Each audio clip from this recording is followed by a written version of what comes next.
Welcome to ఆర్పే TV news. రాష్ట్ర ముఖ్యమంత్రి నారా చంద్రబాబు నాయుడుపై అనుచిత వ్యాఖ్యలు చేసిన వైసీపీ నాయకులు మాజీ మంత్రి అంబటి రాంబాబుపై కఠినమైన చర్యలు తీసుకోవాలని కోరుతూ నాయుడుపేట పట్టణంలో సూళ్లూరుపేట శాసనసభ్యులు నెలవల విజయశ్రీ, మాజీ ఎంపీ నెలవల సుబ్రహ్మణ్యంల ఆధ్వర్యంలో టీడీపీ శ్రేణులు భారీ ర్యాలీ చేపట్టి నిరసన కార్యక్రమం నిర్వహించారు. పోలేరమ్మ గుడి వద్ద నుండి అంబటి రాంబాబు దిష్టిబొమ్మను బజారు వీధులలో ఊరేగింపుగా తీసుకుని వచ్చి అంబేద్కర్ విగ్రహం వద్ద దహనం చేశారు.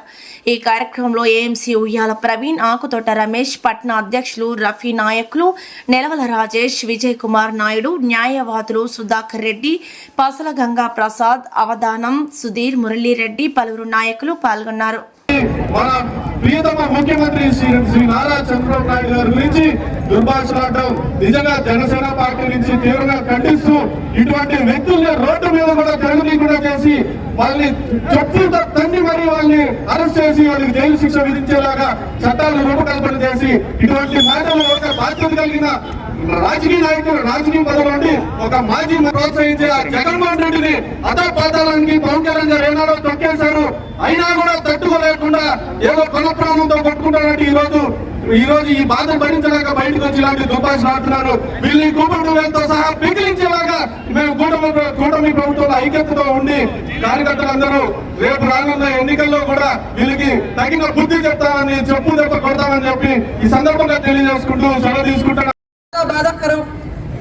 మన ముఖ్యమంత్రి వర్యులు గౌరవనీయులు శ్రీ నారా చంద్రబాబు నాయుడు గారు అభివృద్ధి సంక్షేమ ధ్యేయంగా రాష్ట్రాన్ని అల్లకొల్లాలం చేసి అన్యాయ పాలన అరాచకాలు చేసిన గత వైసీపీ నాయకులు వాళ్ళని అటు అభివృద్ధి లేకుండా ఇటు సంక్షేమము లేకుండా రాష్ట్రాన్ని అప్పులపాలు చేసిన రాష్ట్రాన్ని ముందుకు తీసుకెళ్ళడానికి, అభివృద్ధి పదంలో నడిపించడానికి, రాష్ట్ర ప్రజల్ని కాపాడడానికి ఎంతో కష్టపడుతుంటే ఈరోజు వైసీపీ నాయకుడు అంబటి రాంబాబు ఎక్స్ మినిస్టర్ ఎలాంటి వ్యాఖ్యలు చేశారో మనం చూస్తాం. అలాంటి పెద్ద మనిషిని, అభివృద్ధి ధ్యేయంగా ముందుకెళ్తున్న నాయకుడిని అలాంటి అనుచిత మాటలనడం ఖచ్చితంగా సూళ్లూరుపేట నియోజకవర్గ ప్రజలందరి తరపున ఖండిస్తున్నాను. ఎందుకంటే మీరు గతంలో చూశారు, వైసీపీ నాయకులు అసెంబ్లీలో కూడా ఎంత ఆడవాళ్ళని మగవాళ్ళని అందరినీ కూడా ఎంత అనుచిత వ్యాఖ్యలు చేస్తూ ఎంత అవమానిస్తూ ఆఖరికి మన ముఖ్యమంత్రి వర్యులు శ్రీ నారా చంద్రబాబు నాయుడు గారిని కూడా ఏడిపించిన పరిస్థితులు మనం చూసాం. ఆయన ఎంత కృంగిపోతే ప్రెస్ ముందుకు వచ్చి ఆయన ఏడుస్తారో మనందరికీ తెలుసు. అలాగే అన్యాయంగా 50 రోజులు ఆయన్ని జైల్లో పెట్టిన పరిస్థితులు మనం చూసాం. అలాగే తెలుగుదేశం నాయకులు కార్యకర్తలు ఎక్కడ కనిపించినా కూడా వాళ్ళ మీద శిక్షలు వేస్తూ జైల్లో వేస్తూ వాళ్ళ మీద ఎన్నో అరాచకాలు మనం చూసాం. అలాగే రాష్ట్ర ప్రజలు నోరెత్తి తెరిచి బయటకు వస్తే వాళ్ళందరినీ కూడా అరెస్ట్ చేసిన పరిస్థితులు, లేదంటే రోడ్ల మీదే చంపేసిన పరిస్థితులు మనం చూసాం.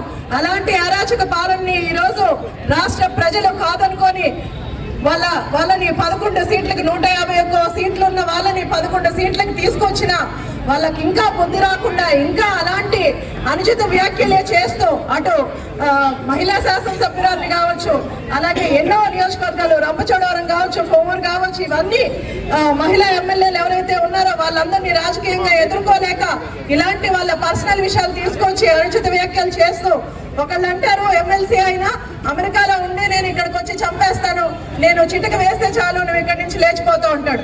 ఇంకో ఆయన పర్సనల్ విషయాలు తీసుకొచ్చి ఒక నిండు సభలో ఒక మహిళను అవమానిస్తాడు. అలాంటి వాళ్ళు ఈ రోజు మారుతారు అనుకోవడం మన అమాయకత్వం అవుతుంది.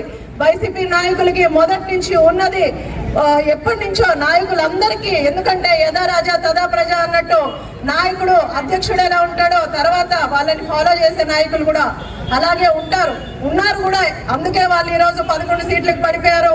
ఇంకా వాళ్ళ నారా చంద్రబాబు నాయుడు గారు ఒక ముఖ్యమంత్రిని రాష్ట్ర ప్రజలందరి ముందర ఎంత నిర్మానుషంగా గుంటూరులో మాట్లాడారో మనందరం చూసాం.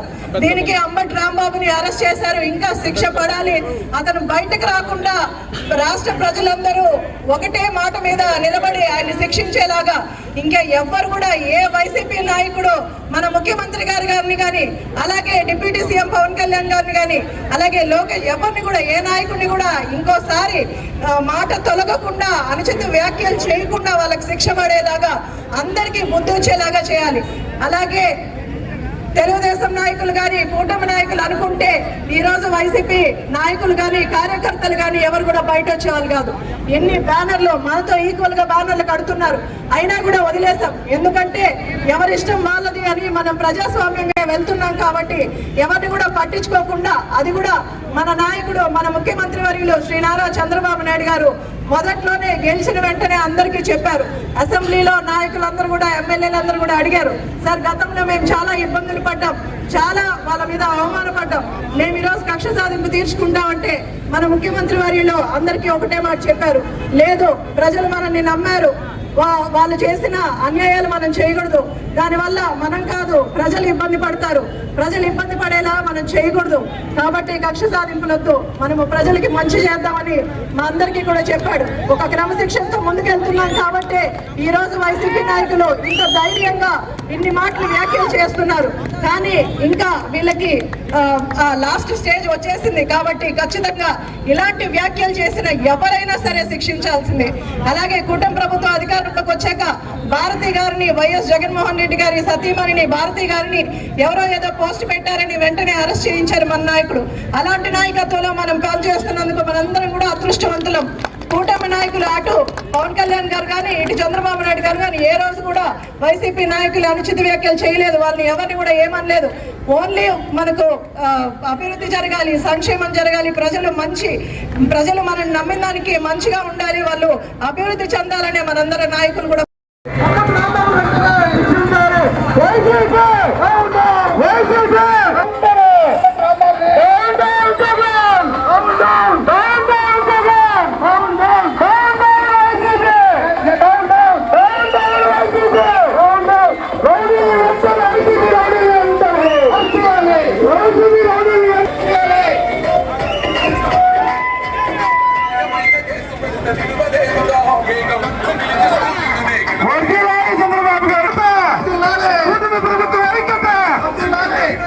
మడత పెడితే మా టీడీపీ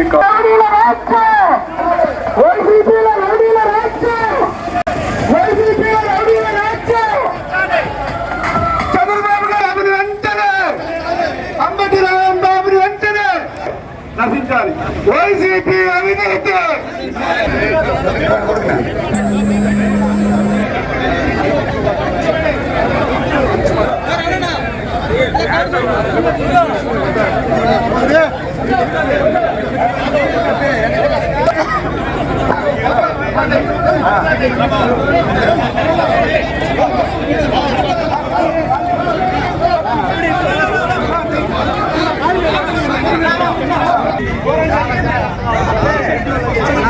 నిత్యాతని 75 సంవత్సరాలు అందరూ దూరంగా వెళ్ళండి, దూరంగా జరిగింది, అందరూ దూరంగా ఉండండి.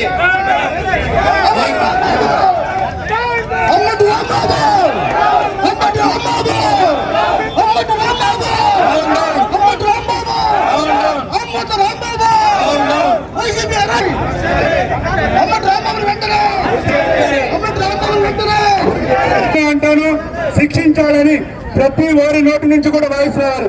అంబటి రాంబాబుని వెంటనే,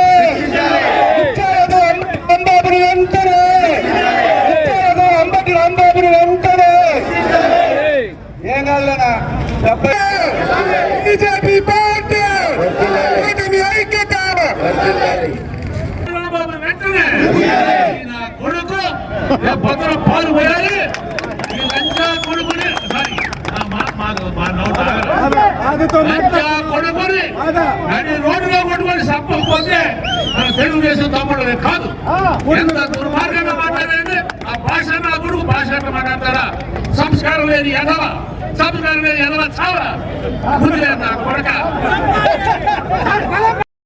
కడప జిల్లా భారతీయ జనతా పార్టీలో క్రమశిక్షణ కలిగిన కార్యకర్తగా నాపై నమ్మకం ఉంచి నన్ను వైఎస్ఆర్ కడప జిల్లా ఎస్సీ మోర్చా అధ్యక్షులుగా నియమించిన పెద్దలకు, నాయకులకు నా హృదయపూర్వక ధన్యవాదాలు తెలుపుతూ నా నియామకానికి అండగా నిలిచిన రాష్ట్ర అధ్యక్షులు గౌరవనీయులు పివిఎన్ మాధవ్ గారికి, ఎస్సీ మోర్చా రాష్ట్ర అధ్యక్షులు పడతల సురేష్ గారికి, కడప జిల్లా బీజేపీ అధ్యక్షులు జంగిటి వెంకట సుబ్బారెడ్డి గారికి, రాష్ట్ర వైద్య ఆరోగ్య శాఖ మంత్రి వర్యులు సత్యకుమార్ గారికి, ప్రభుత్వ విప్ జమ్మలమడుగు ఎమ్మెల్యే ఆదినారాయణ రెడ్డి గారికి, రాష్ట్ర అధికార ప్రతినిధి వంగల శశిభూషణ్ రెడ్డి గారికి, రాష్ట్ర ప్రధాన కార్యదర్శి దయాకర్ రెడ్డి గారికి మరియు ఇతర రాష్ట్ర జిల్లా నాయకత్వానికి నా శిరస్సు వంచి నమస్కరిస్తున్నాను. ప్రధానమంత్రి నరేంద్ర మోదీ గారి నాయకత్వంలో పార్టీ సిద్ధాంతాలను జన బాహుళ్యంలోకి, ముఖ్యంగా దళిత వాడల్లోకి తీసుకెళ్లడమే నా లక్ష్యం.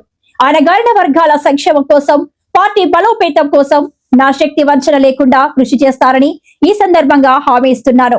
మీ doctor Putika Venkataramana, BJP SC Morcha జిల్లా అధ్యక్షుడు, వైఎస్ఆర్ కడప.